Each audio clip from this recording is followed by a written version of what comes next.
Halo semuanya. Nah, kali ini kita akan membahas tentang kontrak perkuliahan. Di mata kuliah Desain dan Rekayasa Perangkat Lunak kita, nanti saya tidak sendiri, tapi juga ditemani oleh Pak Fadli. Oke, kita bahas RPS DRPL, Rencana Pembelajaran per Semester. Di pertemuan 1 sampai 14 nanti saya akan mengajarkan di pertemuan 1 sampai 7. Selebihnya nanti akan diisi oleh Pak Fadli. Oke, di sini kita bisa melihat ada kolom pertemuan ke materi pokok dan kegiatan serta referensi. Untuk referensinya boleh dari buku mana saja, tidak dibatasi. Untuk RPS kita, mari kita bahas satu persatu. Sebelum kita membahas isi dari RPS satu persatu, kita coba lihat terlebih dahulu prosentase penilaian. Untuk penilaian mata kuliah Desain dan Rekayasa Perangkat Lunak, sebelum ujian semester, yaitu 25% dari ujian tengah semester, terdiri atas 20% dari nilai ujian dan 5% dari nilai praktikum atau tugas. Menginjak ke UAS, nanti Anda akan mendapatkan poin 25% terdiri dari 20% dari nilai ujian dan 5% dari nilai ujian praktikum atau tugas. Maka kalau di total bisa mencapai 100%. Oke, yang pertama, pertemuan pertama, kita akan membahas tentang perkembangan dan karakteristik perangkat lunak. Di mana di poin itu kita akan membahas tentang evolusi perangkat lunak, perkembangan perangkat lunak mulai perangkat lunak itu lahir sampai saat ini perkembangannya seperti apa, itu ada di evolusi perangkat lunak. Lalu berdasarkan fungsinya, berdasarkan perbedaan dengan hardware, dan berdasarkan sifatnya.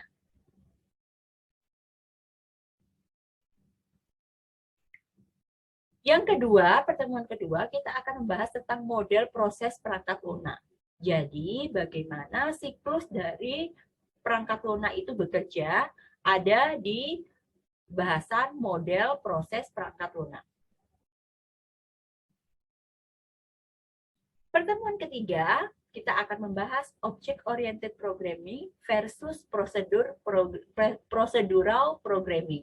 Kita akan tahu bagaimana perbedaan antara object-oriented programming dan bagaimana bentuknya, serta procedural programming. Kita juga akan membahas tuntas tentang procedural programming.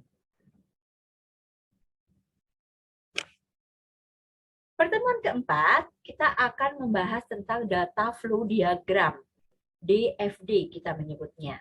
Di mana di situ ada alur diagram dari data di dalam software komputer. Nah, yang ini nih, bagaimana caranya untuk menciptakan UML, Unified Modeling Language. Nah, di dalam UML ini nanti banyak sekali bentuk-bentuknya. Akan dibahas di bagian UML, Unified Modeling Language.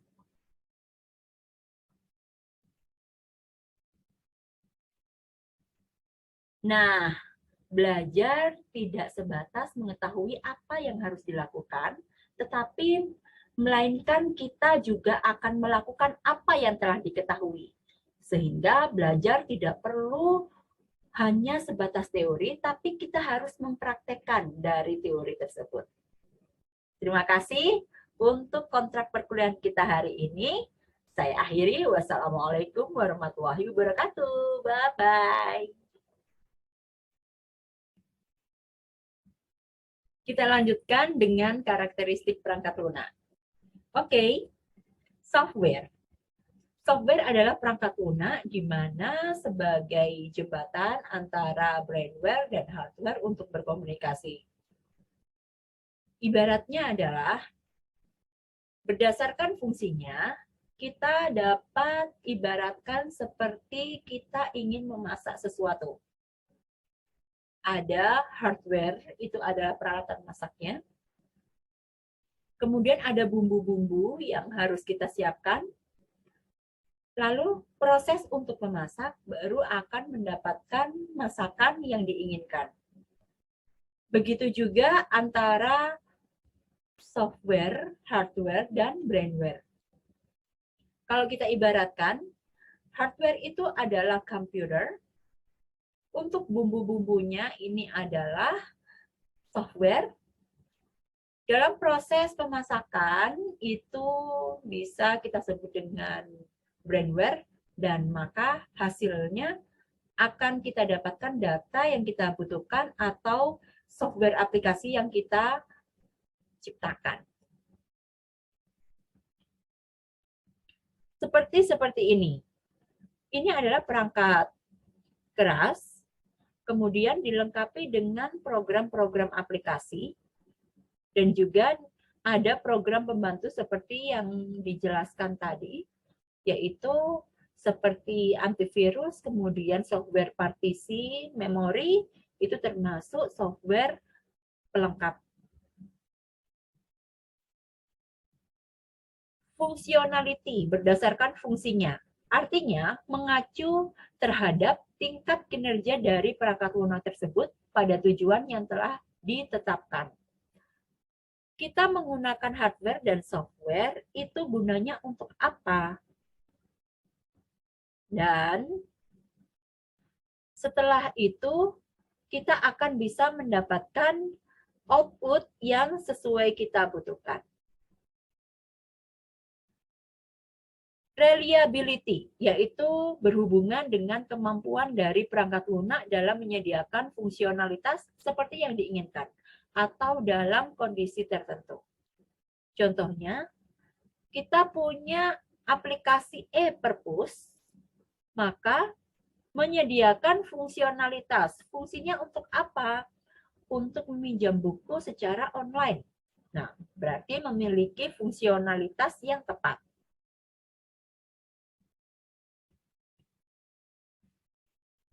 Usability, yaitu kemampuan dari perangkat lunak sampai sejauh mana bisa untuk digunakan dengan baik dan mudah.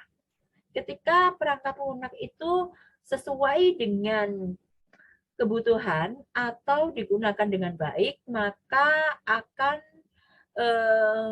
sesuai dengan kebutuhan user atau user friendly. Contohnya, dengan aplikasi perpustakaan ini tadi, Anda bisa mengorganisasi koleksi buku Anda, simple dan user-friendly design, dan bisa scan ISBN kode untuk melihat detail dari buku. Efisiensi, yaitu bagaimana kemampuan dari perangkat lunak dalam menggunakan atau mengaplikasikan sumber daya sistem dengan cara efisien serta cara yang efektif untuk dipakai. Jangan sampai dengan adanya software malah mempersulit.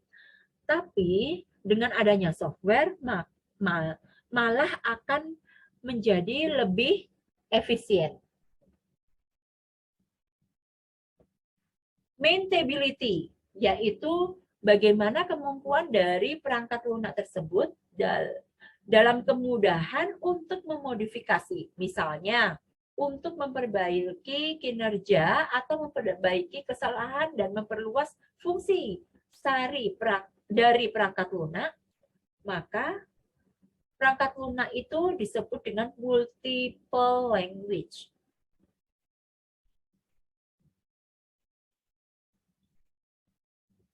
Portability, yaitu mengacu terhadap kemudahan dari software developer atau pengembangan dari perangkat lunak. Contohnya, ketika kita menciptakan sebuah software, harapannya bisa responsif pada website, responsif pada berbagai hardware atau device. Seperti contohnya pembuatan website harus memiliki responsif, bisa dibuka di perangkat manapun. Integrasi data. Software yang kita butuhkan otomatis sangat bermanfaat apabila memiliki integrasi data, di mana data itu tersimpan dalam satu server, namun data itu juga bisa digunakan oleh berbagai user. Contoh, bku.ac.id atau website perpustakaan memiliki data-data koleksi perpustakaan peminjam, maka dapat terintegrasi oleh sistem informasi tata usaha, sistem informasi akademik, email, dan terintegrasi di Google Apps.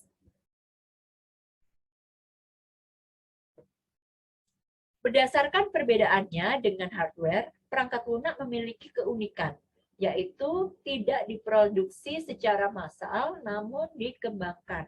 Seperti yang kita ketahui, seringkali kita menggunakan sebuah software dan karena sudah out of date, maka kita perlu untuk mengupdate.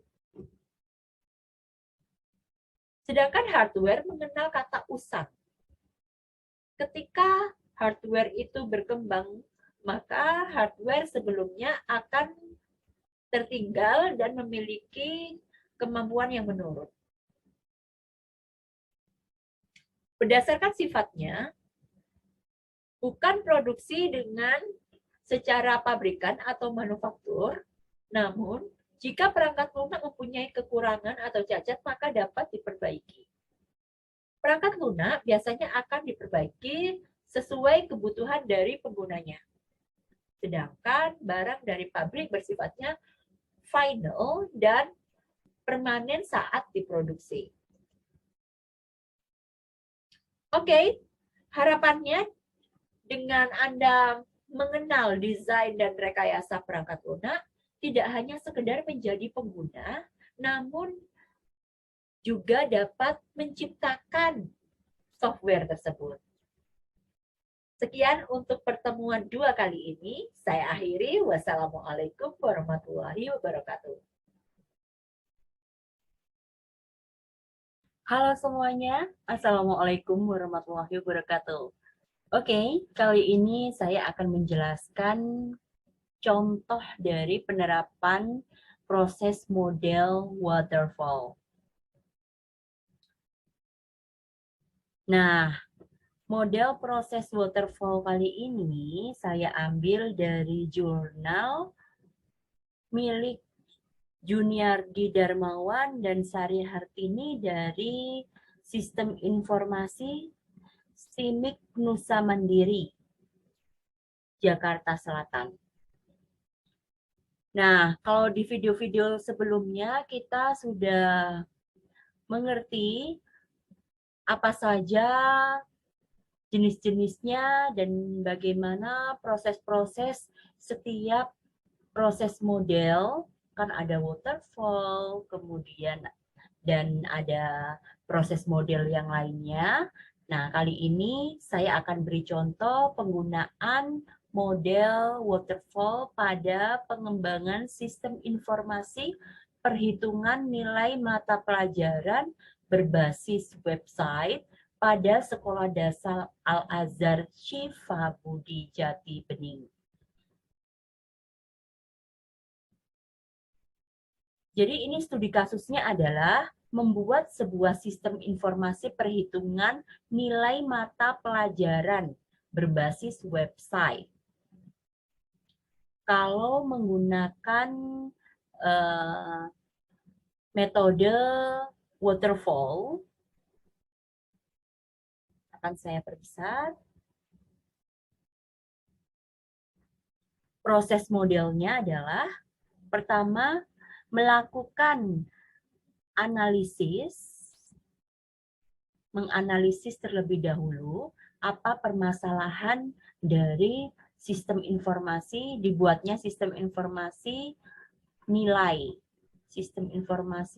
mata pelajaran berbasis website ini. Dilakukannya analisis terlebih dahulu.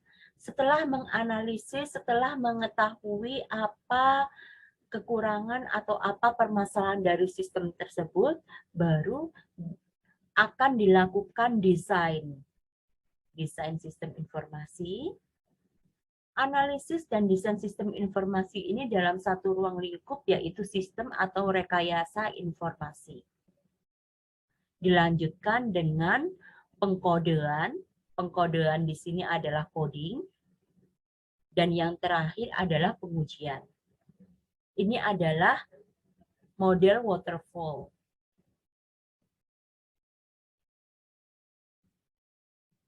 Langkah pertama, analisis kebutuhan perangkat lunak.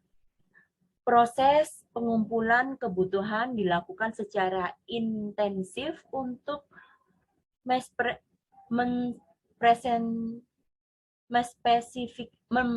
memspesifikasikan kebutuhan perangkat lunak agar dapat dipahami.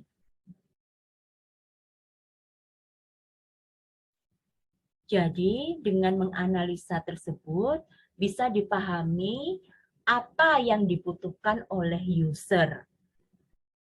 Spesifikasi kebutuhan perangkat lunak pada tahap ini perlu untuk didokumentasikan agar kita mudah untuk mendesain. Langkah selanjutnya adalah mendesain. Desain perangkat lunak adalah proses multilangkah yang fokus pada desain pembuatan program perangkat lunak, termasuk struktur data, arsitektur perangkat lunak, dan representasi antarmuka, user interface, dan prosedur pengkodeannya.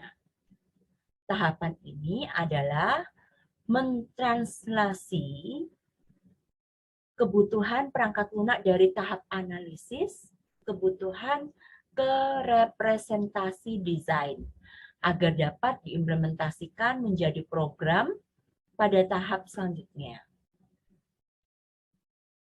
Desain perangkat lunak yang dihasilkan pada proses ini yaitu perlu didokumentasikan juga. Tahap ketiga adalah pembuatan kode program, pengkodingan. Desain harus ditranslasikan ke dalam program atau diubah menjadi program perangkat lunak.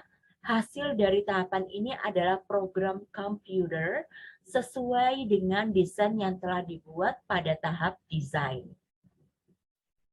Tahap keempat adalah tahap terakhir, yaitu pengujian. Pengujian fokus pada perangkat lunak secara dari logik dan fungsional. Memastikan bahwa semua bagian yang diuji tidak ada error, kemudian memastikan keluaran yang dihasilkan, output yang dihasilkan sesuai dengan yang diinginkan. Dan yang pendukungnya, bagian pendukungnya atau supportnya adalah bagian pemeliharaan.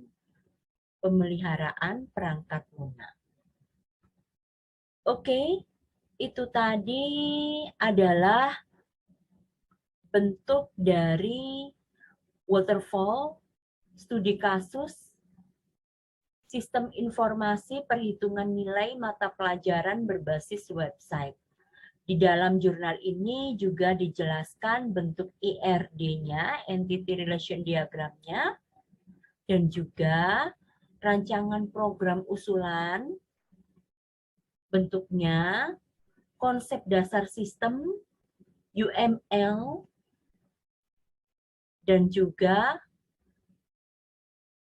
hasil dari program ini. Ada desain user interface-nya. Oke, itu tadi penjelasan saya tentang penerapan proses model waterfall dengan studi kasus perhitungan mata pelajaran berbasis website. Sekian dari saya. Wassalamualaikum warahmatullahi wabarakatuh.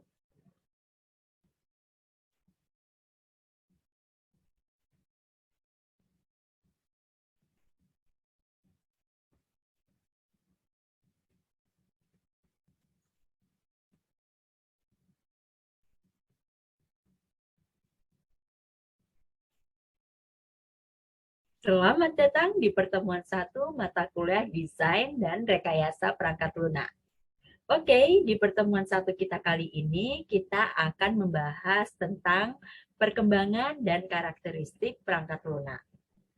Namun sebelumnya kita bahas perkembangannya terlebih dahulu ya. Perangkat lunak atau biasa disebut dengan software.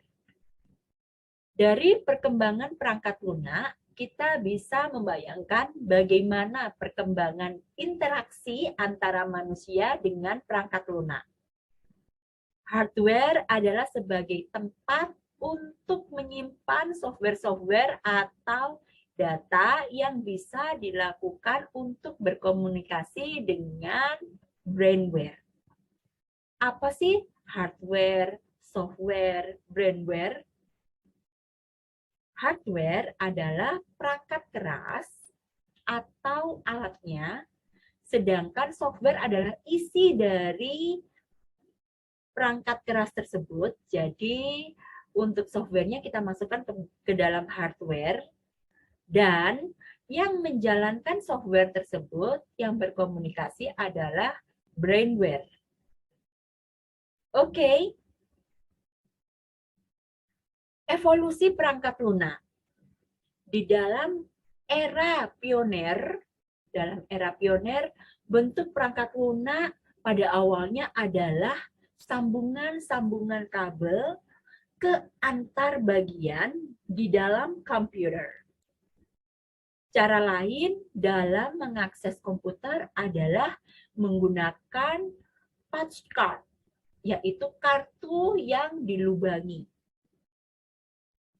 Ini adalah dalam awal diciptanya sebuah komputer.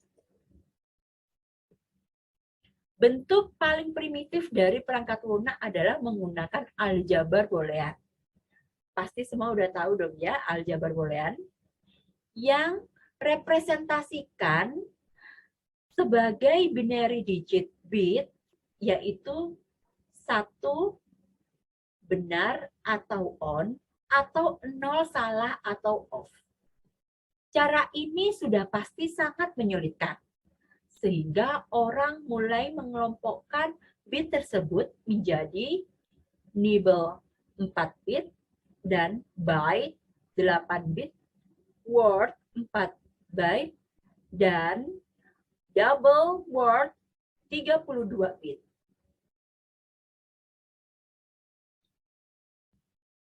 Kalau tadi pada era pioner, sekarang pada era stabil.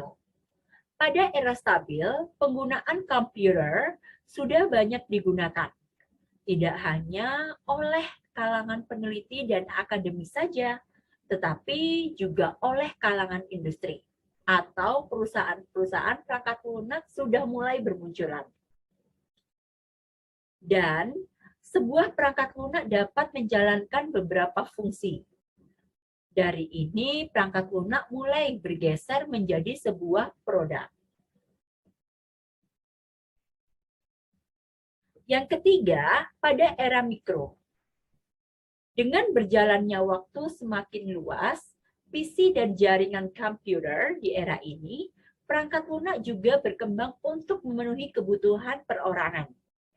Perangkat lunak dapat dibedakan menjadi perangkat lunak sistem yang bertugas menangani internal dan perangkat lunak aplikasi yang digunakan secara langsung oleh penggunanya untuk keperluan tertentu.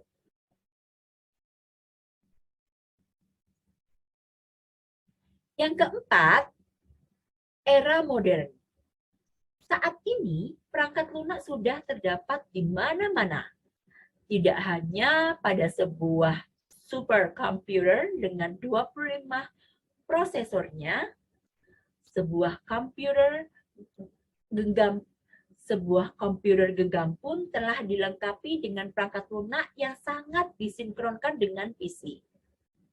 Tidak hanya komputer, bahkan peralatan seperti telepon, TV, hingga ke mesin cuci, AC, dan microwave telah ditanamkan perangkat lunak untuk mengatur operasi peralatan itu. Ini ada 3 kategori perangkat lunak. Yang pertama, perangkat lunak sistem operasi seperti Windows, Linux, Unix, itu termasuk sistem operasi atau disebut operating system. Yang kedua, perangkat lunak bahasa language software seperti COBOL, Pascal, PHP, Java. Nah, perangkat lunak pemrograman itu disebut dengan language software. Perangkat lunak aplikasi seperti WordStar, Apple Writer, Lotus 123, dan Microsoft Office, dan lain-lain. Itu disebut dengan application software. Sekarang coba kita lihat komponen software yang dibutuhkan. Sistem operasi yang pertama. Sistem operasi ibaratnya adalah sebagai induknya. Yang kedua, program tambahan atau program bantu. Seperti antivirus, itu sebagai program bantu. Bahasa pemrograman, software yang untuk bahasa pemrograman untuk coding. Dan juga program aplikasi, seperti Microsoft Office, Microsoft Office, kemudian ada CorelDRAW, Photoshop, itu termasuk program aplikasi. Nah, ini akan dibahas lebih detail. Sistem operasi yaitu software yang pertama kali akan dibaca oleh komputer pada saat booting sebagai dasar pengoperasian komputer dan merupakan komponen utama dalam bentuk sistem software seperti DOS, Linux, Windows, Novell, Unix, dan lain-lain. Tadi saya sudah pernah mengatakan ada program tambahan atau utility. Program bantu atau program tambahan merupakan perangkat lunak sistem dengan fungsi tertentu. Misalnya, pemeriksaan perangkat keras disket yang rusak, mengatur isi ulang hard disk atau partisi driver, dan contoh utility adalah Norton Utility. Software bahasa pemrograman. Software bahasa pemrograman dibagi menjadi dua, yaitu low level language, yaitu bahasa mesin, assembly language, dan high level language, yaitu COBOL, Pascal, database, PHP, Java, dan lain-lain. Bahasa pemrograman mesin seperti Java, PHP, MySQL. Kemudian program aplikasi yang sudah saya sebutkan tadi seperti Adobe Illustrator, CorelDRAW, kemudian ada web browser, itu adalah program aplikasi. Oke, selanjutnya kita akan mengenal tentang karakteristik software. Ikuti video berikutnya. Bye-bye.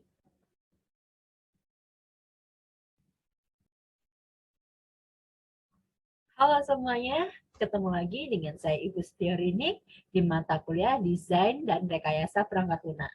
Kali ini kita sudah memasuki di pertemuan 5, yaitu membahas tentang pemodelan berorientasi objek. Oke, pemrograman berorientasi objek atau disebut dengan Object-Oriented Approach, yaitu mulai dipopulerkan akhir tahun 80-an sampai 90-an.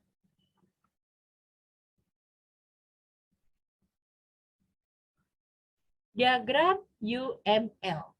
Itulah perancangan yang digunakan untuk pemrograman berorientasi objek. UML terdiri dari use case diagram, class diagram, collaboration atau sequence diagram, dan Stature diagram.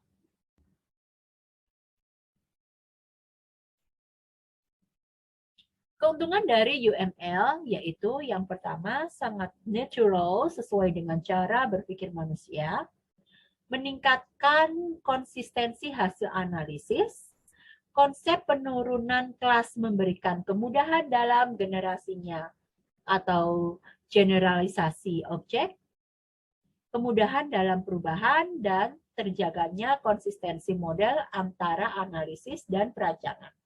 Yang terakhir, konsep reusability. Apa sih sebenarnya objek, kelas? Objek itu adalah yang akan kita sebagai sasaran, yaitu objek. Contoh Andi, Eko, Susi itu adalah objeknya, pelakunya. Sebuah objek memiliki karakter identitas, identity. State, sekumpulan atribut, dan behavior, sekumpulan operasi atau aksi service. Contoh notasinya, bagian atas adalah nama objeknya, kemudian atribut 2, dan operasi 2. Objek kelas itu apa? Contoh dari kelas itu apa yang akan kita berikan di dalam sebuah objek, yaitu kelas mahasiswa. Contohnya.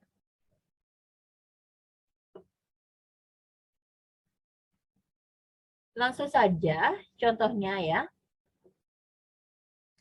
Mahasiswa ini adalah objek memiliki name, nama, metodenya buat skripsi dan ujian. Nama mahasiswanya Andi. Mahasiswa memiliki NIM 001, nama Andi buat skripsi dan ujian.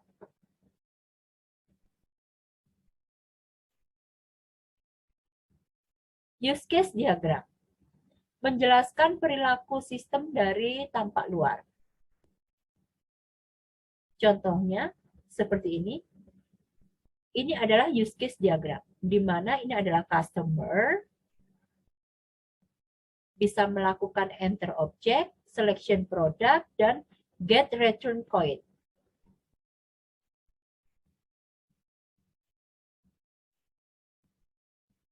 Include. Include termasuk di dalam use case, yaitu pemanggilan use case oleh user clause lain. Contohnya adalah pemanggilan sebuah fungsi program. Ini adalah nasabah, ini ada buku rekening, dan mengisi form, include, transaksi. Extended, perluasan dari use case lain jika kondisi atau syarat terpenuhi. Kurangi penggunaan association extend terlalu banyak karena membuat diagram sulit dipahami.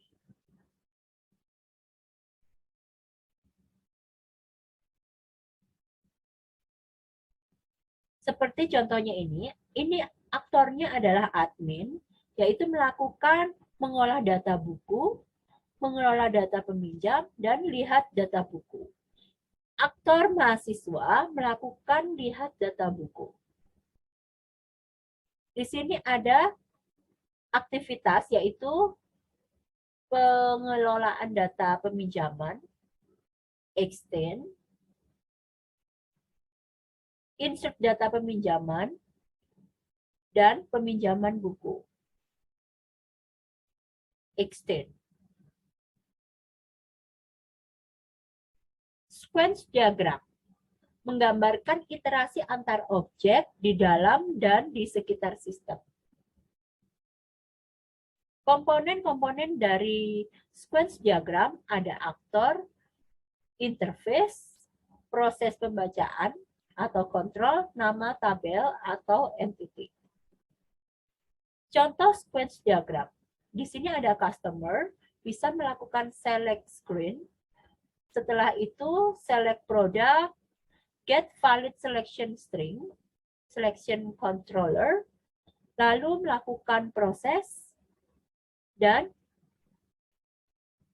dispenser product. Oke, jika ada pertanyaan nanti kita bisa berdiskusi di sesi Zoom. Terima kasih atas pertemuan 5 kali ini. Saya akhiri. Wassalamualaikum warahmatullahi wabarakatuh. Bye-bye.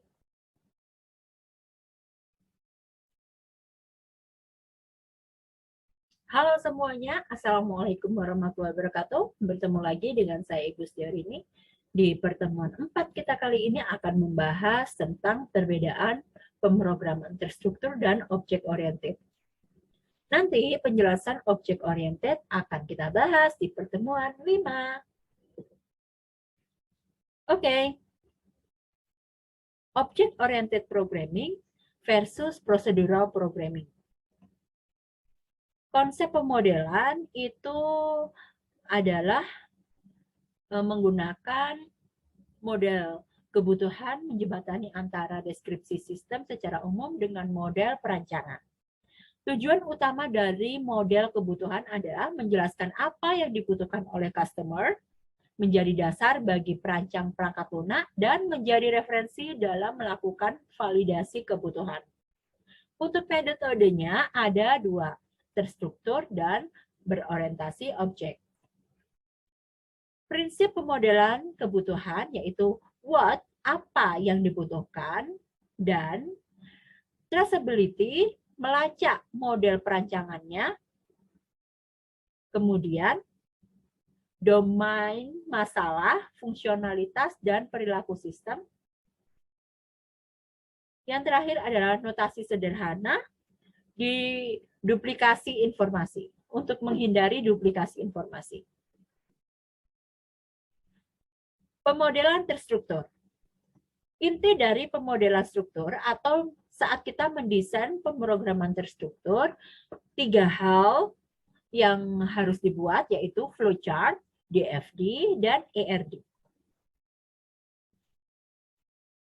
Untuk konsepnya, prosesnya adalah ada data, behavior, lalu ada proses.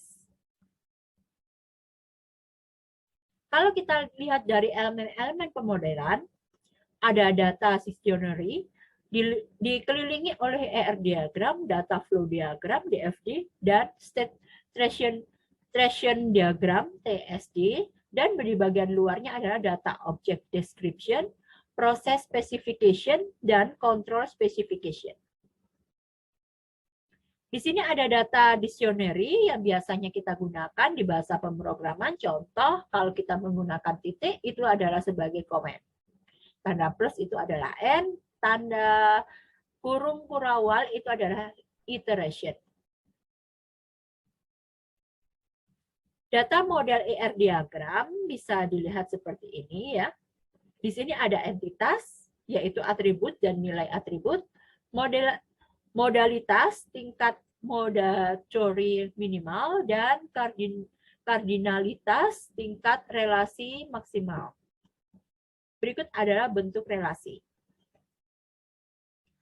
Saat kita membuat ERD, ada beberapa simbol, yaitu persegi, ini adalah entitas, layang-layang, itu adalah relasi, dan elips, atribut, garis adalah relasi yang menghubungkan. Contoh, kita akan melakukan transaksi penjualan. Jadi di sini ada proses, tanda layang-layang ini adalah proses, kemudian yang tanda persegi panjang ini adalah entitasnya. Entitas itu adalah objeknya siapa. Contoh ada anggota, barang, dan supplier. Setiap entitas ini memiliki aktivitas, yaitu transaksi penjualan. Setiap entitas memiliki beberapa field, yaitu nama anggota, fakultas, kode anggota, alamat, kode, nomor telepon angkatan, email, dan jurusan.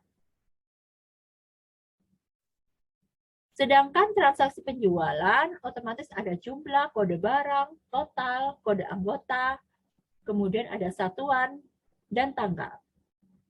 Barang, ada nama barang, harga barang, kemudian stok. Ini yang terjadi di dalam barang. Transaksi pembelian ada kode barang, kode supplier, total jumlah, dan tanggal. Supplier ada kode supplier, kemudian ada untuk supplier barang, kode supplier. Data atau Control Context Diagram, CDC, atau CCD, yaitu hubungan antara customer dengan customer yang dijembatani oleh fan product.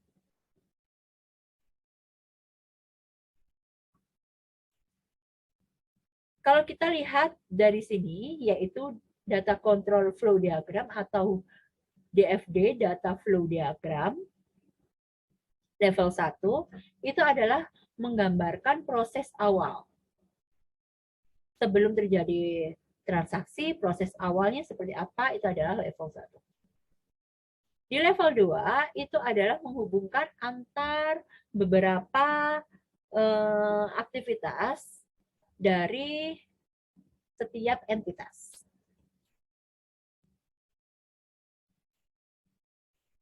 Proses model, proses specification, itu ada input, output, dan body. Kalau kita saat membuat bahasa pemrograman atau saat mengcoding.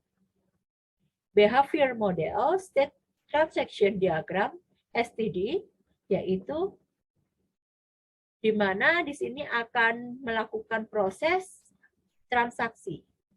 Diagram untuk melakukan proses transaksi. Behavior model 1, yaitu di sini ada true, yaitu nilainya 1. Decision change, false, yaitu 0. Contoh kasus sebuah diagram ER. Di sini ada operator, ATM, dan nasabah. Ini contohnya adalah transaksi di sebuah bank.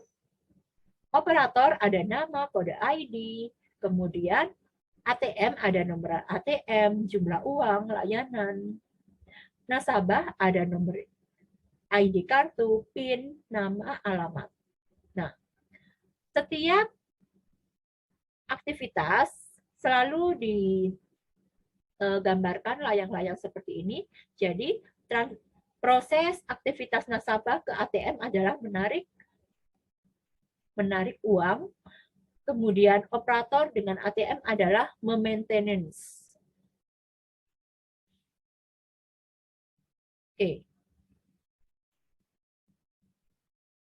N itu adalah 1, M itu adalah many. Satu operator bisa melakukan maintenance satu ATM.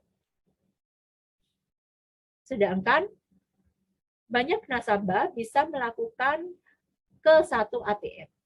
Transaksi ke satu ATM. Contoh di FD level 0, yaitu di sini ada sistem ATM, sistem bank, operator ATM, dan nasabah. Setiap kegiatan ada data yang diproses. Data autentifikasi nasabah, transaksi ATM ke dalam sistem, respon transaksi ke dalam ATM, jadi arah panahnya dari ATM ke nasabah, kemudian operator ATM, verifikasi deposit jumlah stok uang kepada sistem ATM, dari sistem ATM ke operator ATM, memberikan notifikasi deposit, dan sistem bank memberikan respon transaksi bank ke dalam sistem ATM, dan sistem ATM melakukan request transaksi ke dalam bank, sistem bank. DFD level 1 ini adalah menggambarkan tentang proses. Yang pertama, pemodelan ATM, pengelolaan ATM. Yang kedua adalah transaksi ATM. Di mana setiap transaksi ini ada sebuah kegiatan yang ditulis di dalam sebuah relasi ini ya. Jadi setiap operator ATM itu selalu mendapat notifikasi deposit kepada pengelolaan ATM. Lalu operator ATM memverifikasi deposit ke jumlah stok uang ke pengelola ATM. Begitu seterusnya setiap transaksi. DFD level 2 berarti lebih mengerucut lagi, yaitu autentifikasi operator, verifikasi deposit, dan start-stop mesin.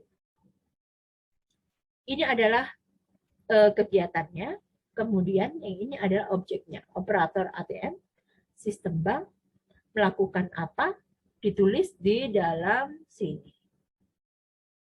Di setiap relasi. Oke, di pertemuan 5 nanti kita akan membahas tentang pemodelan berorientasi objek. Sampai bertemu di pertemuan 5. Bye-bye.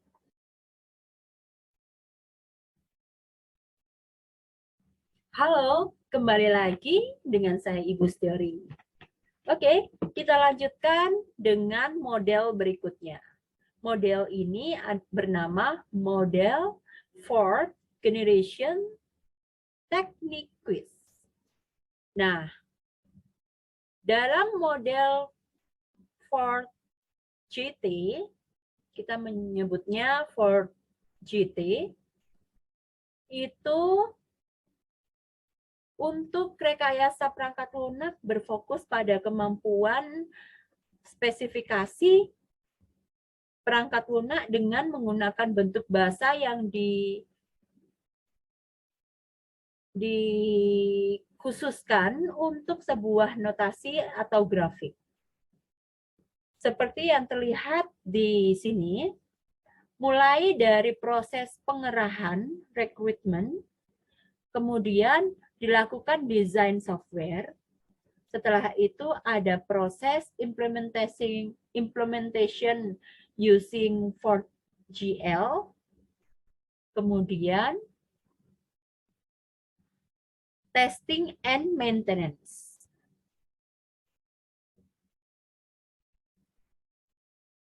Aktivitas model 4GT ini, recruitment gathering, yaitu usaha untuk mengetahui atau mendapatkan kebutuhan atas perangkat lunak yang akan dibangun. Jadi proses pengerahan ini dilakukan dengan bersama-sama antara user dan customer. Desain strategi menentukan strategi perancangan ini adalah bagian terpenting. Bagian desain strategi. Dan proses implementasi menggunakan 4GL, Fourth Generation Language, karena semua prosedur pemrograman sudah tersedia. Tinggal diklik-klik saja. Dikarenakan sudah tersedia, maka implementasi menjadi lebih mudah. Dan yang terakhir adalah proses testing. Testing dilakukan untuk maintenance atau perawatan. Keunggulan dari model 4GT yaitu pertama, user lebih gampang mendesain program. Yang kedua, semua orang awam akan bisa menggunakannya, mengurangi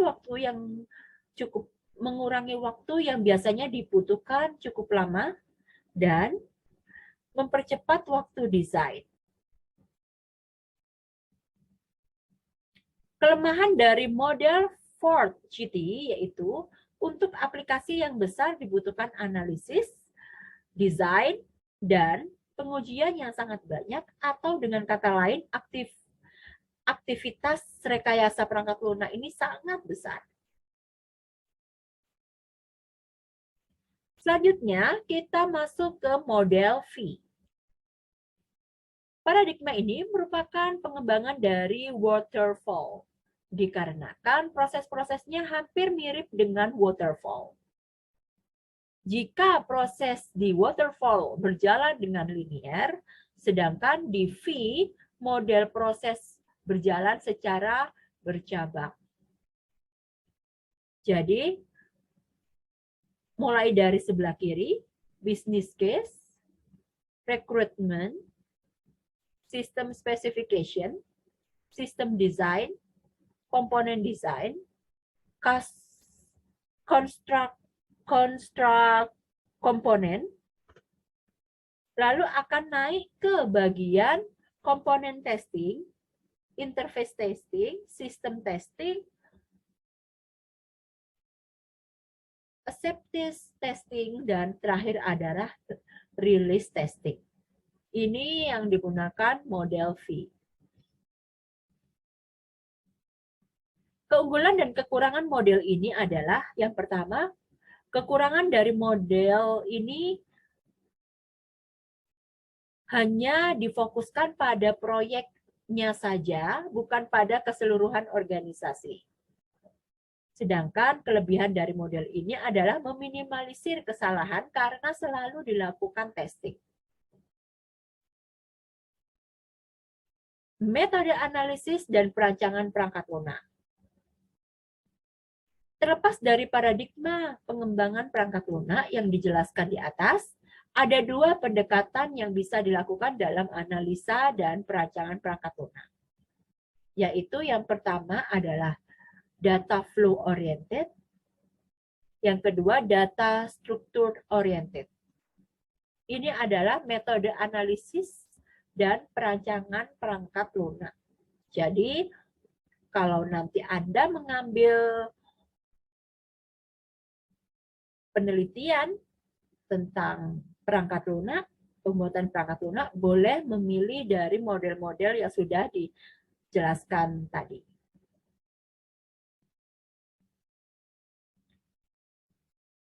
Ada beberapa proses dan pendekatan-pendekatan yang diciptakan mulai dari tahun 1988 sampai 1997 dengan menggunakan UML. Ini adalah pendekatan berorientasi objek, object oriented approach atau objek.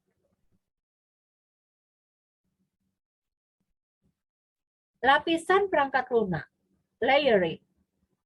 Software layer merupakan salah satu konsep utama yang harus diketahui, di mana dapat diimplementasikan pada saat akan membangun sebuah perangkat lunak. Software layer terbagi menjadi 4 lapisan, yaitu equality focus, process, method, dan tools. Ini adalah lapisan perangkat lunak. Mulai dari bawah, equality focus, process, method, tools.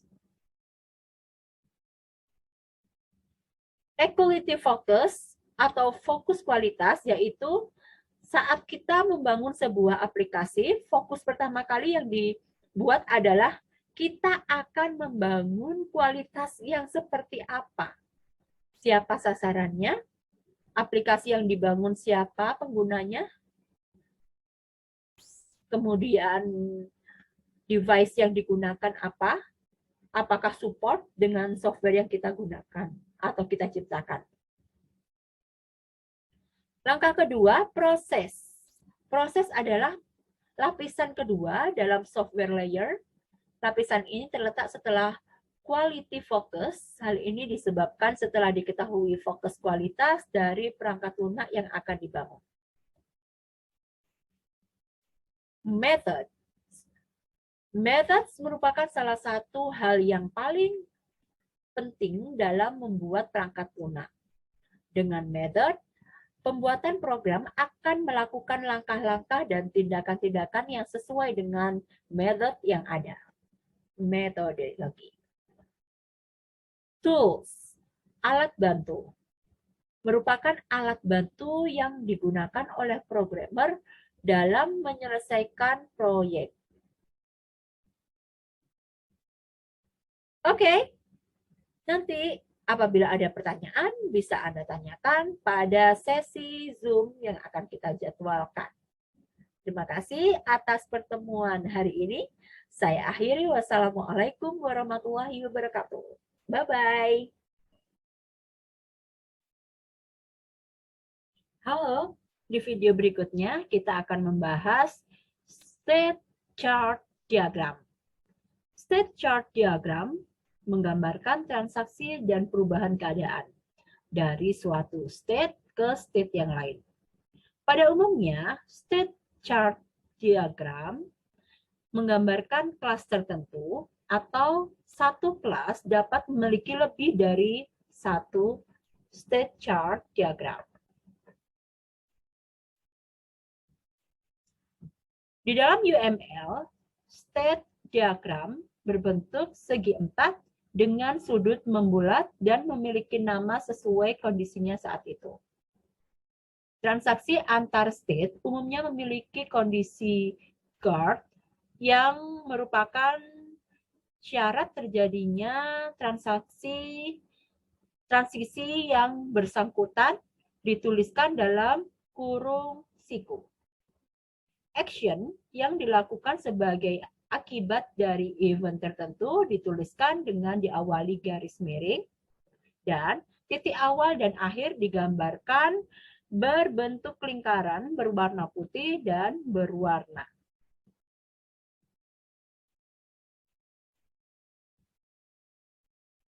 State diagram authentication proses atau authentication proses mulai dari start state lingkaran berwarna, kemudian edit entry anytime, kemudian transaksinya kita tulis validation, proses validation.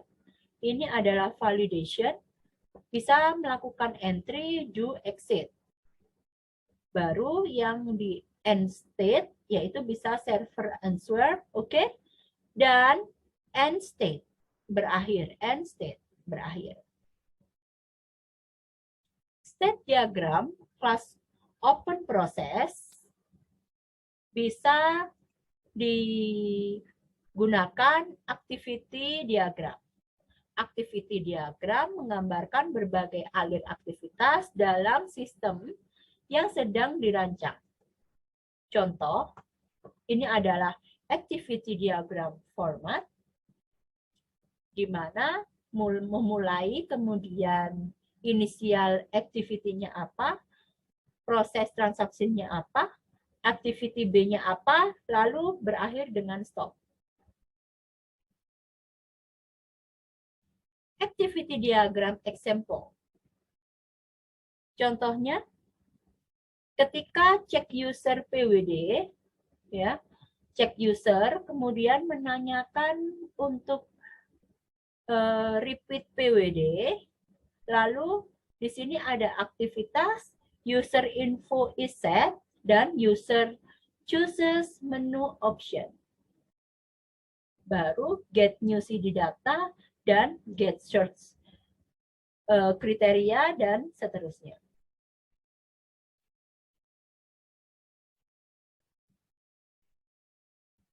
Activity diagram example yang lainnya adalah di sini ada student, mahasiswa, registration system. Mahasiswa melakukan choose class, memilih kelas. Lalu mahasiswa apply for class, mendaftarkan kelas. Untuk registration-nya, melakukan check for availability, tersedia atau tidak. Lalu enroll student, menambahkan student. Di dalam registration system, dia akan mengecek for prerequisite course completion. Jadi akan mengecek jadwal juga. Lalu si siswa juga bisa cek schedule, cek jadwal. Maka di bagian akhirnya mahasiswa bisa add class to schedule. Untuk registration system bisa add class schedule. Oke. Sequence diagram. Sequence diagram menggambarkan interaksi antara objek di dalam dan di sekitar sistem. Contohnya ini ada customer. Ini contoh proses pemesanan buku ya. Customer, ada card, katalog, authentication, ada order. Customer melakukan mengambil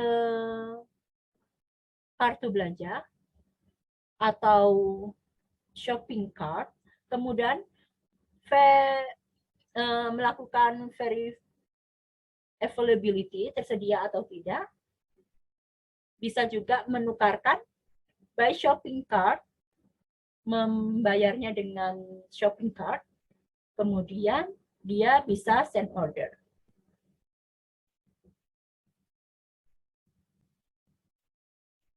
Contoh sequence diagram untuk ATM, penggunaan ATM.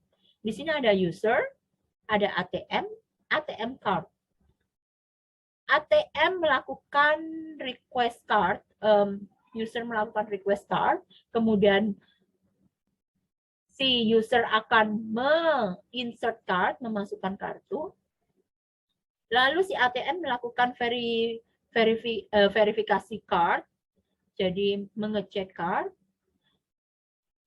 lalu ATM card memberikan notifikasi card OK, request PIN, enter PIN dari user, kemudian ATM card akan verifikasi PIN OK. Ini adalah contoh sederhana dari sequence diagram.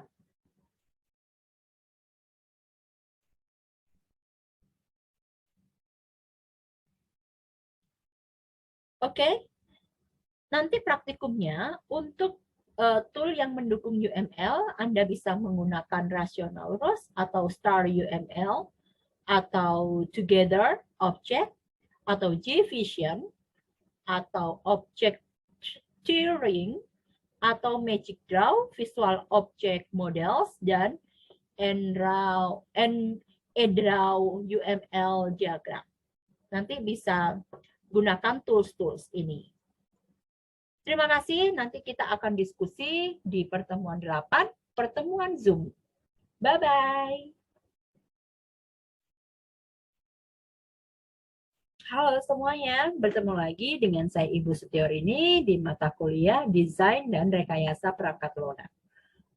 Oke, kita sudah masuk di materi Unified Modeling Language atau UML. Ini nanti kita bagi menjadi 2 di pertemuan 7 dan 8. Nah, untuk di pertemuan 8 nanti kita live Zoom ya. Untuk di pertemuan 7 nanti akan ada 2 video yang berkelanjutan. Use case diagram.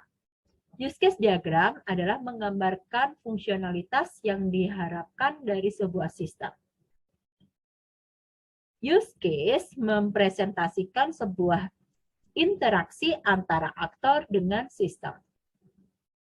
Kalau kita lihat simbolnya, di sini ada use case, simbolnya elips, aktor, pelakunya, gambar orang, sistem boundary adalah persegi panjang. Association itu garis, generalization itu adalah arah panah, dan extend itu tanda panah tapi titik-titik. include tanda panah titik-titik. Contohnya, ini adalah aktor melakukan make appointment. Ini adalah aktivitasnya dan garis ini adalah communication-nya. Aktor, communication, use case.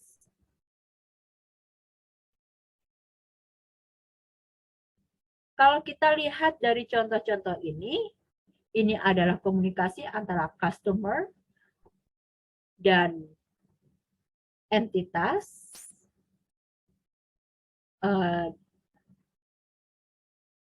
kemudian ada customer dan use case, maksud saya customer dan use case, kemudian ada aktor dan aktor antara cold card customer dengan regular customer. Di sini juga bisa dilakukan antara use case. Contoh use case diagram, di sini ada customer melakukan cek status. Jadi ini ceritanya telepon katalog ya. Ini adalah customer melakukan cek status kepada salesperson, melakukan place order kepada salesperson, shipping clear melakukan fill order, dan yang bagian bawah ini ada supplier, ini establish credit kepada customer. Contoh use case diagram yang lain, ini ada transaksi registration clear, kemudian ada student, ada finance officer. Ibaratnya ini adalah sebuah universitas, namanya Magic University, bisa melakukan cek schedule, cek jadwal, register for class, kemudian make tuitions, payment, pembayaran, dan generate tuition invoice. Bisa memberikan bukti pembayaran. Setelah registrasi for class, enroll student menambahkan kelas. Di kelas itu ditambahkan studentnya untuk memasuki kelas tersebut. Kemudian check for prerequisite course completion. Contoh use case diagram yang lain. Di sini ada user, ada authenticate user, ada withdrawal, ada transfer. Ini adalah prosesnya dan ini adalah pihak bank.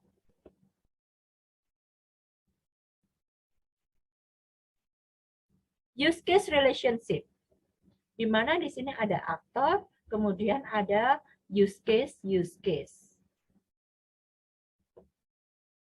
Aktor ini bisa melakukan place order, ada supply customer data, order product, arrange payment, dan request catalog. Contoh use case diagram yang lain, di sini ada pasien, doctor, scheduler, dan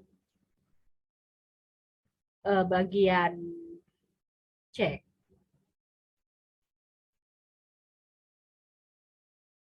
Kelas diagram.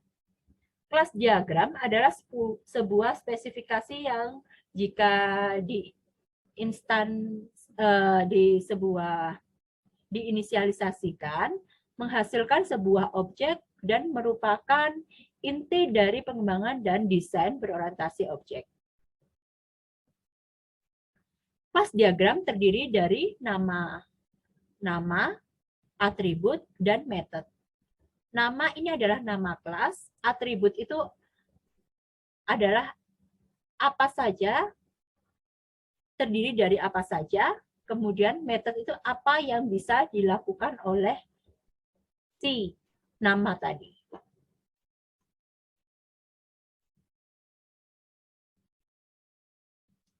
Contoh object-oriented approach, yaitu di sini ada bus, car, dan truck. Nama kelasnya adalah bus. Bus itu terdiri dari stair, apa saja yang dimiliki oleh bus. Stair, window, kemudian ada roda, apa saja yang bisa dilakukan oleh bus, lurus, mundur, belok, itu.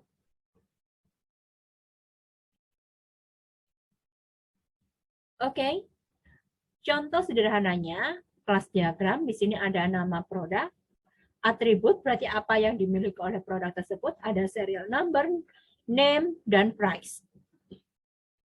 Sedangkan yang ini adalah method, apa yang bisa dilakukan oleh kelas tersebut, yaitu by display. Di dalam aktivitas setiap kelas itu ada notasinya. Kalau angka 1 berarti transaksinya one and only one, hanya satu. Kalau none or more berarti 0 sampai banyak, one or more, 1 sampai banyak, none or one berarti 0 sampai 1.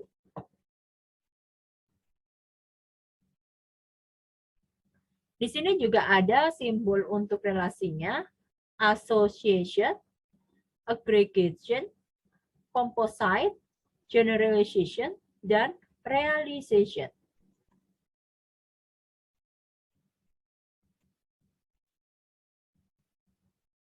Pembuatan kelas,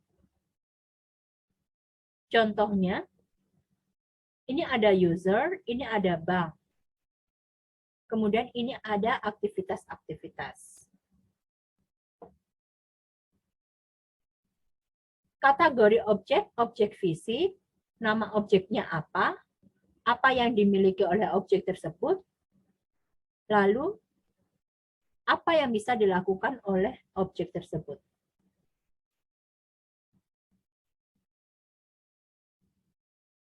Contoh kelas diagram. Contoh kelas diagram, ada perusahaan, ada person, ada person. Jadi company ini adalah objeknya, owner, employee ini adalah atributnya, dan method apa yang bisa dilakukan oleh perusahaan tersebut.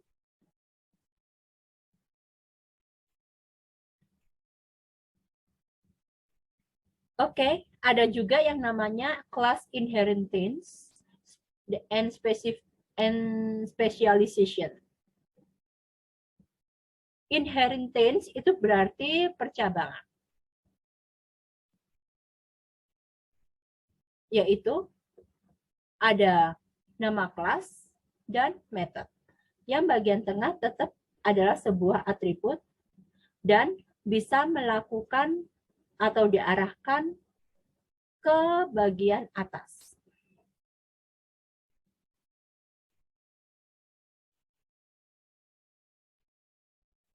Ini adalah contoh kelas diagram studi kasus ATM, di mana di sebuah ATM ini adalah nama kelasnya, apa yang dimiliki oleh ATM, dan ini apa yang bisa dilakukan ATM.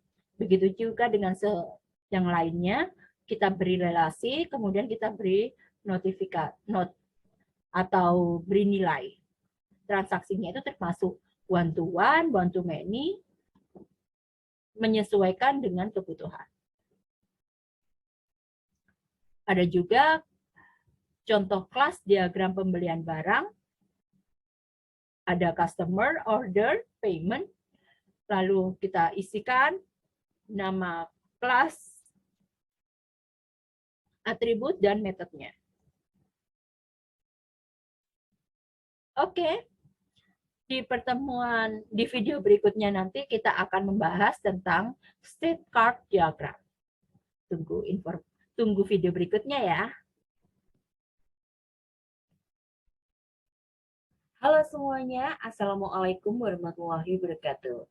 Oke, di pertemuan ke-8 nanti kita akan ada Zoom session, di mana di Zoom session itu nanti kita akan belajar bagaimana caranya untuk meng-create sebuah UML UML terdiri dari pembuatan use case diagram, kemudian activity diagram, sequence diagram, dan class diagram. Oke, sebagai pengantar saya akan mencontohkan, mempraktekkan bagaimana caranya untuk membuat use case. Pertama, silakan Anda mengakses app.gridly.com, yaitu website yang menyediakan tools-tools cara membuat UML secara gratis.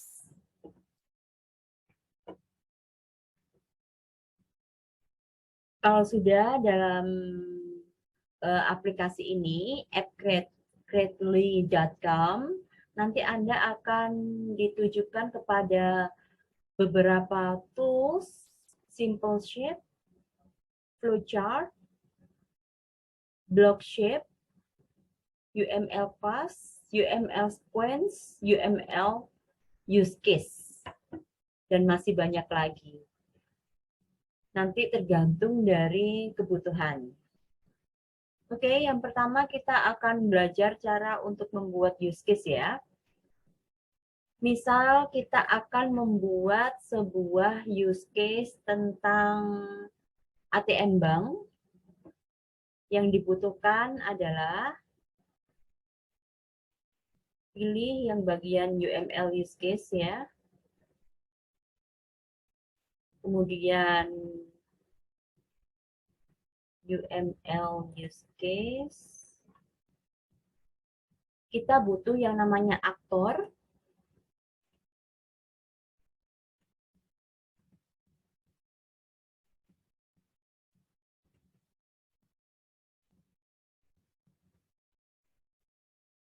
Oke, tinggal diklik saja kemudian digeser. Aktor di sini yang pertama, aktor pertama yaitu customer.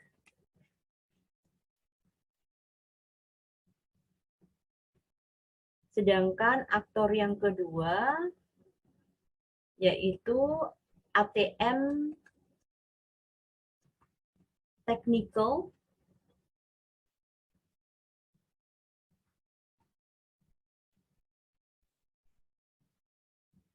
Jadi ini teknisi ATM-nya ya, teknisi ATM.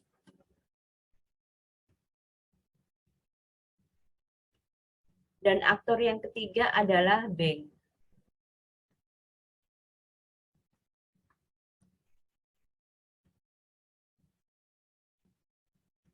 Kalau sudah, kita akan membuat use case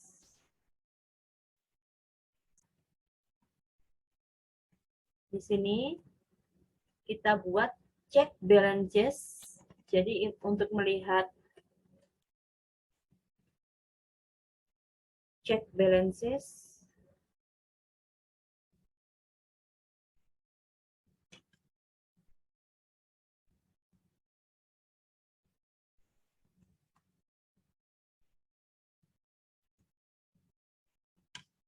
Yang kedua, deposit funds.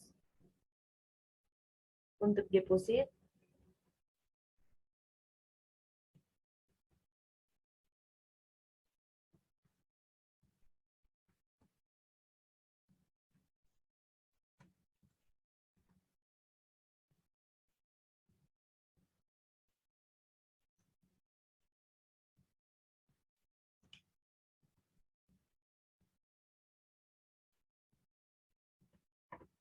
Yang ketiga, ini adalah untuk withdraw cash, untuk pengambilan cash.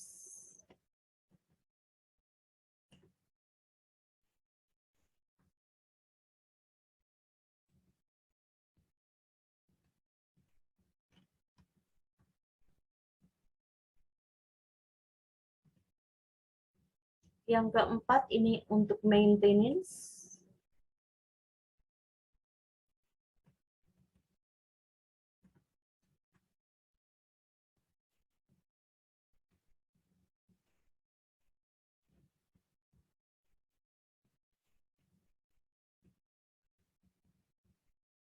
Dan yang terakhir adalah untuk merepair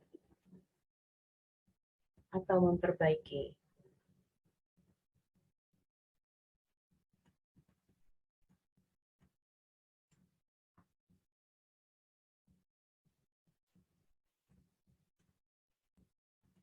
Sekarang akan kita relasikan ya.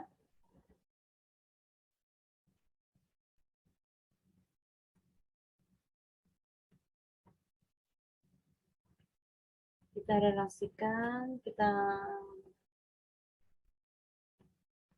relasikan caranya.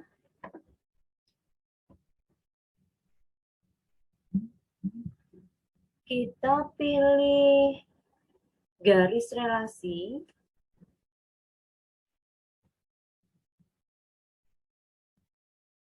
Garis relasi antara customer, berarti customer bisa melakukan cash balances, customer bisa melakukan deposit funds,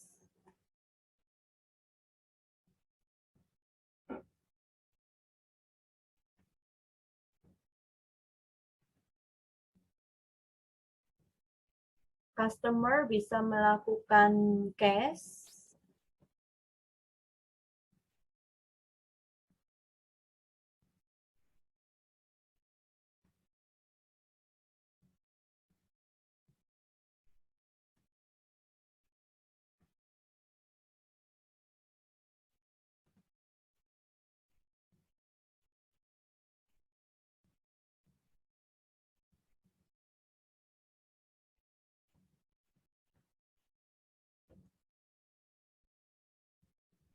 customer juga bisa melakukan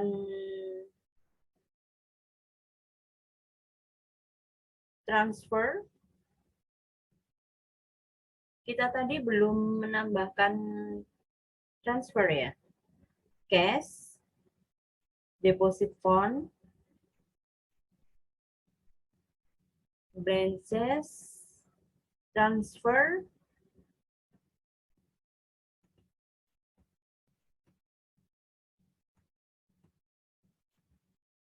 kita taruh sini, kita tambahkan transfer.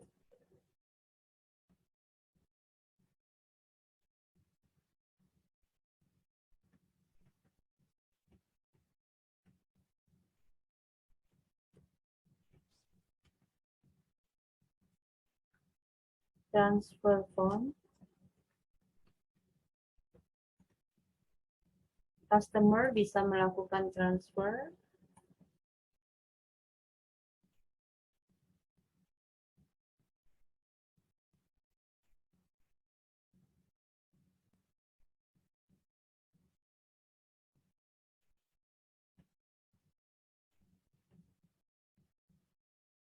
Kemudian ATM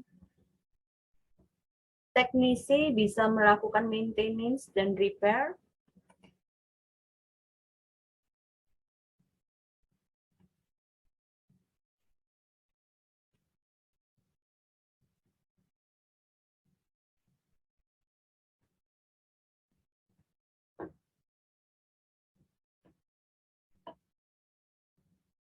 Untuk check balance bisa dilakukan oleh bank.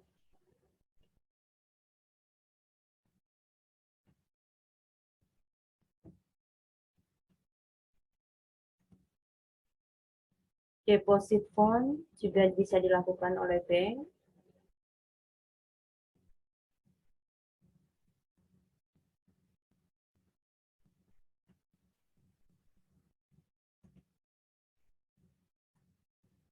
Cash,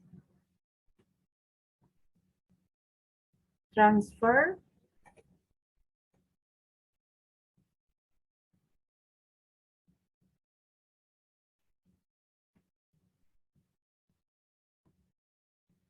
maintenance,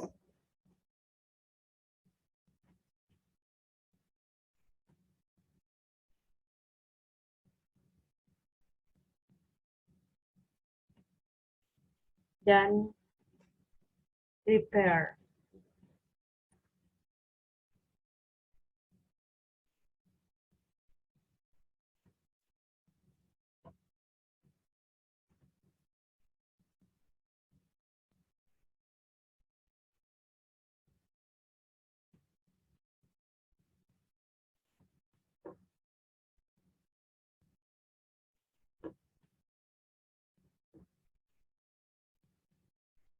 Oke, ini adalah cara untuk membuat use case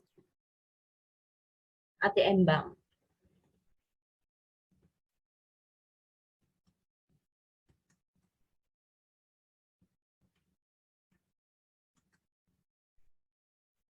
Nanti lebih jelasnya akan saya lakukan sesi Zoom ya.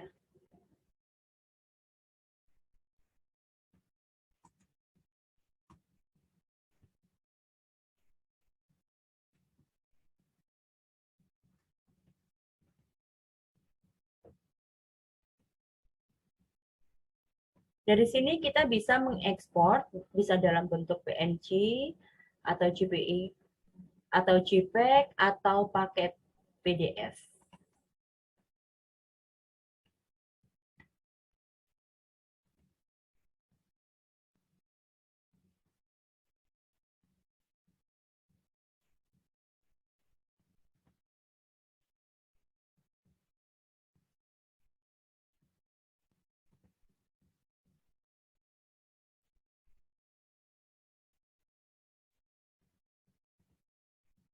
Oke,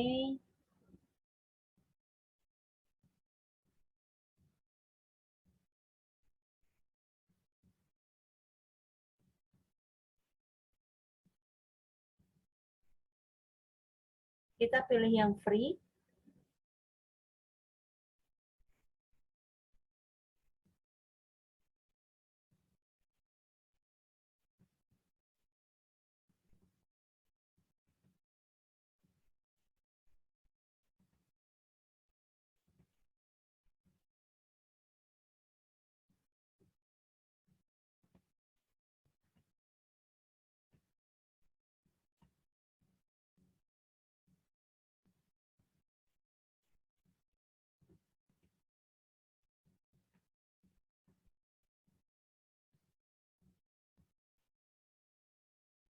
Itu tadi ya, cara untuk membuat use case diagram tentang ATM Bank. Oke, untuk video berikutnya saya akan menjelaskan cara untuk membuat class diagram. Terima kasih atas penjelasan hari ini, penjelasan video ini tentang pembuatan use case diagram. Saya akhiri. Wassalamualaikum warahmatullahi wabarakatuh.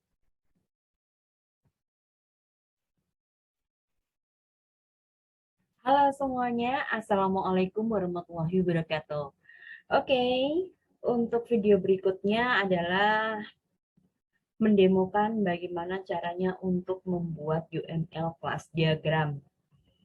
Nanti di sesi Zoom kita akan bahas lebih detail proses pembuatan UML, dan untuk video kali ini khusus untuk membahas kelas diagram.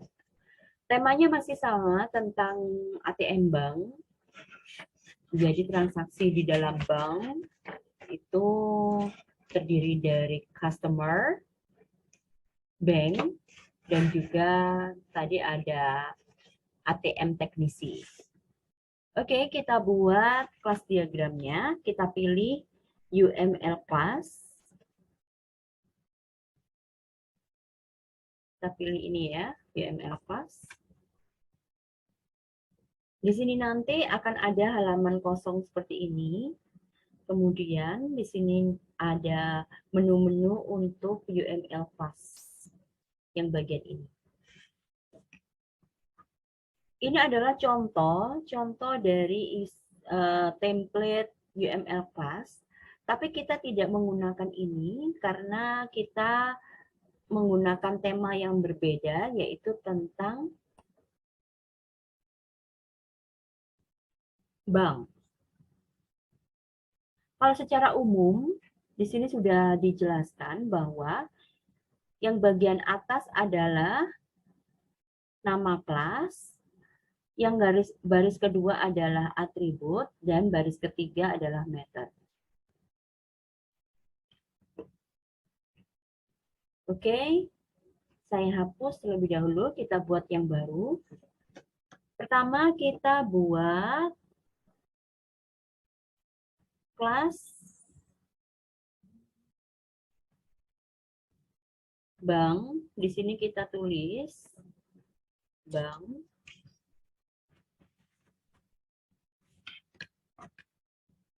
Yang terdiri dari nama, string, tipe data string,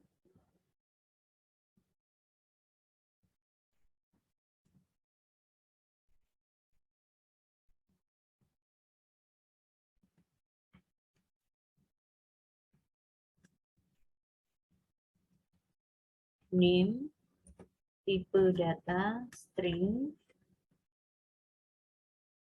Kemudian di sini kita create nama string,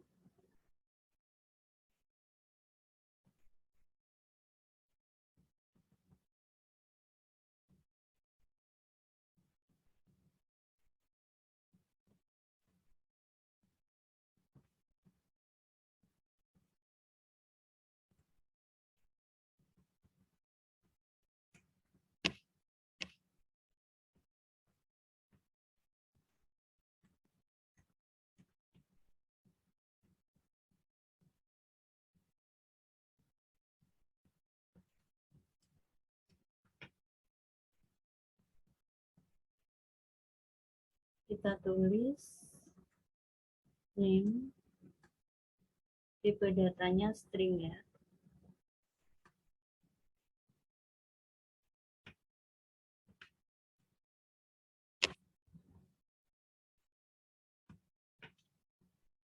Lalu kita buat lagi untuk kontak.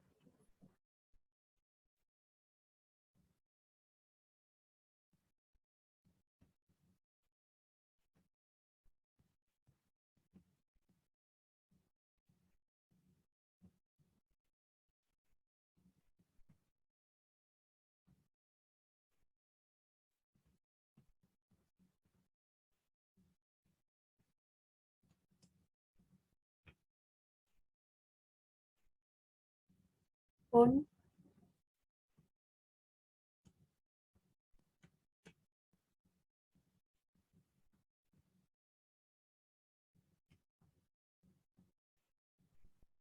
phone number,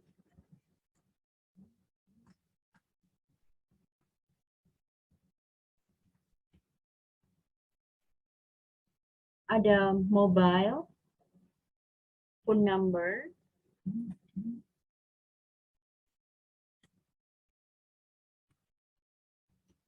tanda plus minus itu adalah access modifier-nya ya.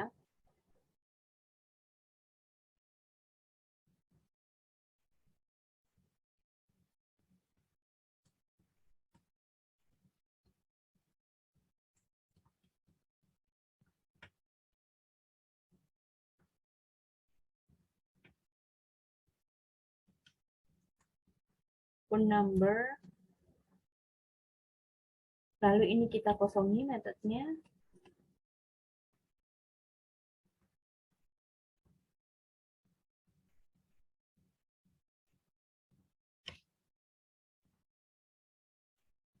Ada address.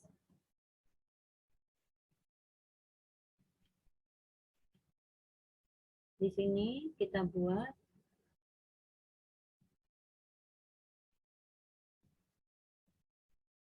alamatnya.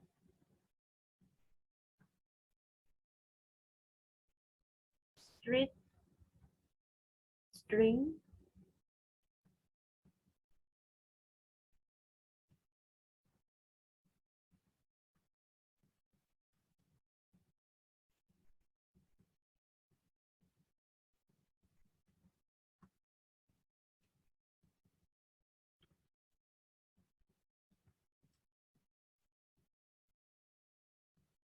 kemudian Saya tulis di sini city.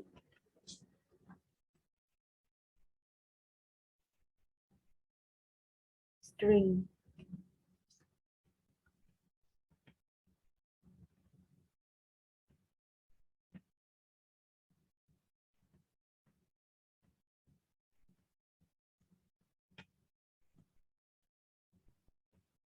Sini saya kosongin aja. Oke, kalau sudah, di sini saya buat statement.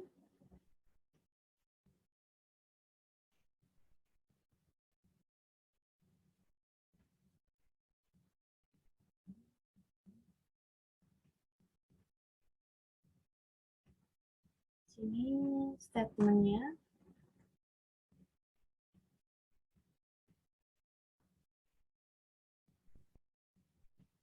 Date.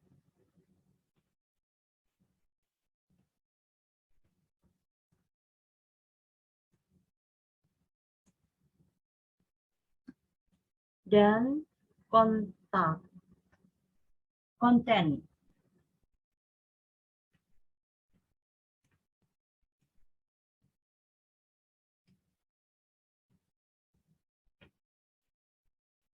Tipe datanya date. Tipe datanya string.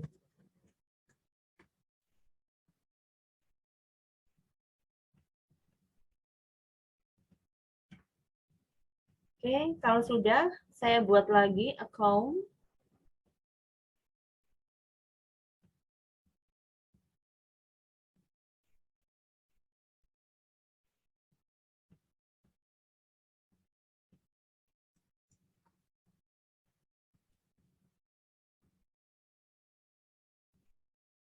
Di sini ada balance, money.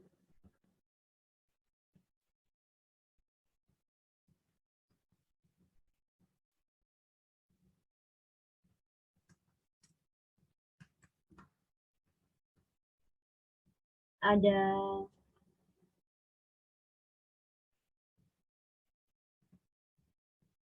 balance money.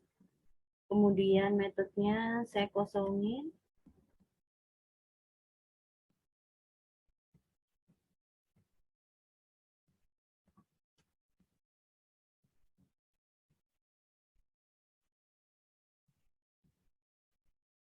Di sini saya tulis untuk interest rate.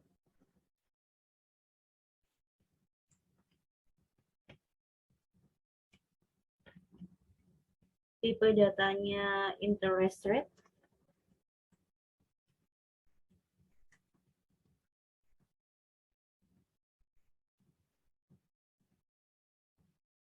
Di sini saya tambah lagi yaitu interest period.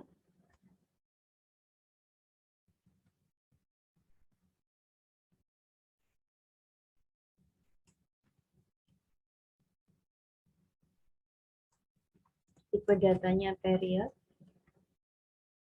Lalu saya buat di sini customer. Customer.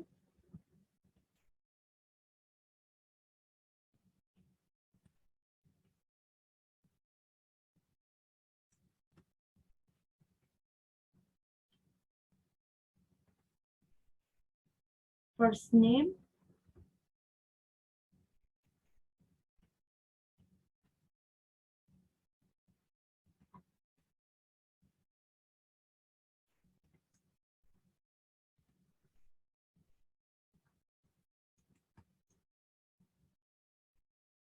Tipe data string.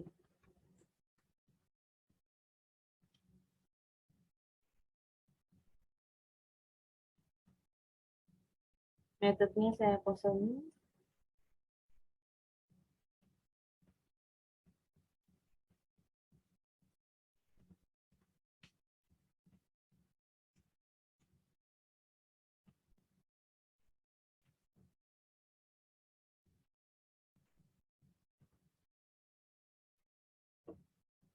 Untuk saving account, bagian bawah ya.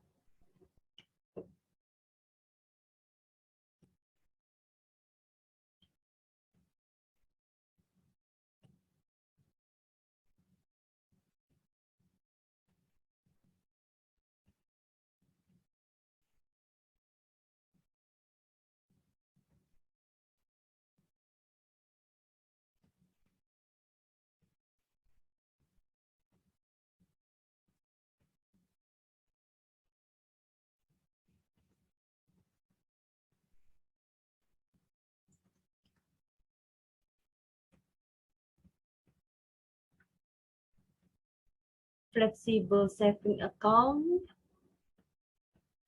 Ini saya copy paste aja.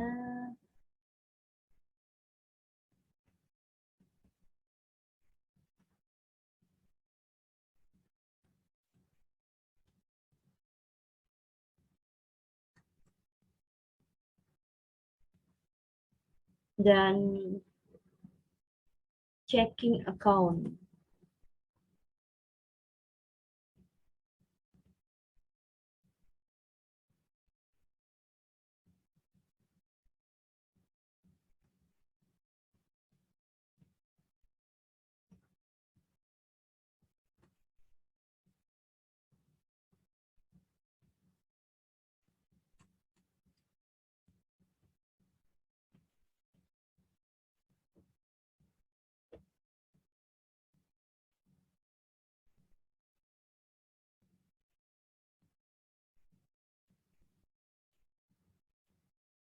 Oke, tinggal kita relasikan ya.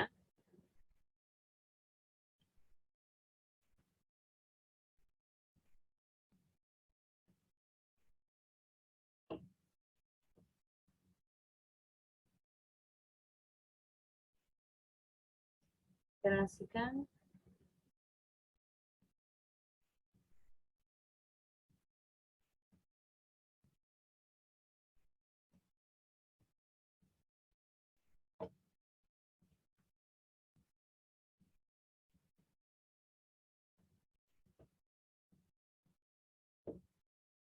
Kemudian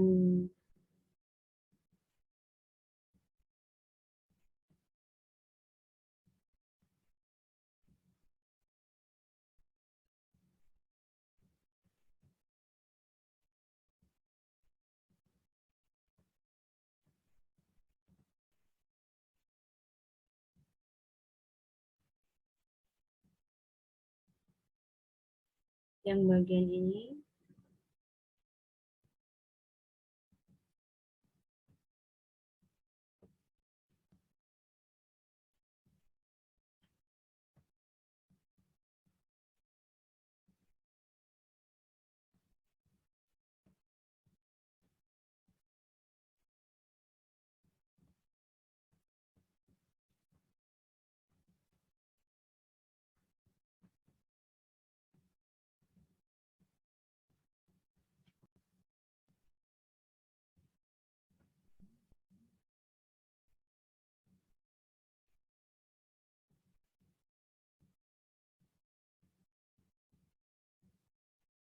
Di sini ada pilihan tanda panah menyesuaikan dengan kebutuhan, ya. Silakan dipilih.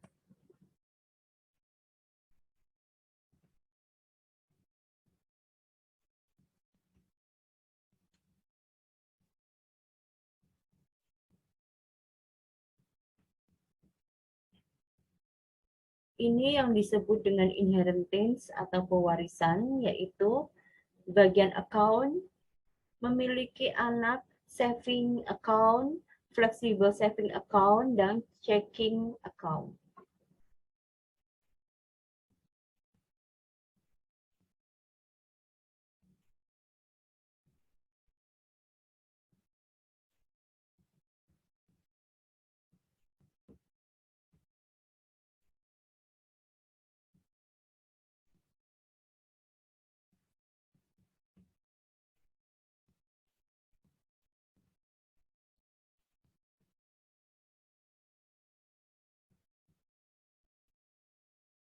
Oke, demikian pembuatan kelas diagram untuk banking.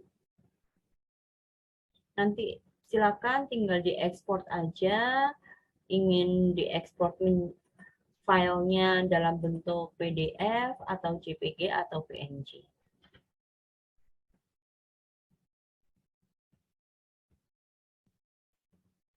Demikian penjelasan dari saya tentang kelas diagram, pembuatan kelas diagram. Sekian dulu, saya akhiri. Wassalamualaikum warahmatullahi wabarakatuh.